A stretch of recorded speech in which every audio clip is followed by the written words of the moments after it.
For instance, crystals are among the most ordered objects in the universe, yet we do not instantly reach for a crystal-making god to try and explain the existence of these highly ordered structures. Again, the reason that we do not reach for a god to explain these structures is because we have a perfectly satisfactory naturalistic explanation of the origin of crystals. There is nothing wrong with a tautological statement that designed objects are designed.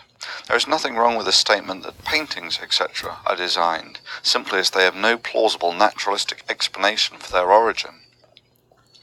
However, there is a naturalistic explanation for life. It's called evolution. And before all the creationists start coming out with their unfounded tosh about how it's never been observed and so on, it's more than observed. The principle of evolution is used by the likes of engineers to design aerodynamic bodies. A sort of design without a designer. Indeed, even I myself have written such pieces of code. All you need is reproduction with variation and environmental attrition, and evolution intrinsically follows. This is not just some animation, but the front end of an evolutionary algorithm, where the bugs are actually evolving to the environment.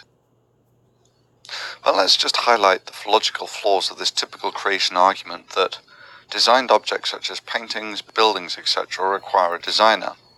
Life looks designed, so it must have a designer. Let me parody this creationist logic.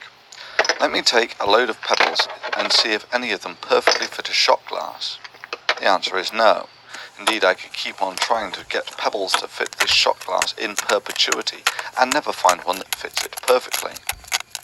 Indeed, I could happily conclude that the only way for a pebble to fit the shot glass perfectly is if it were designed to fit the shot glass. Liquids, however, fit the shot glass perfectly every time.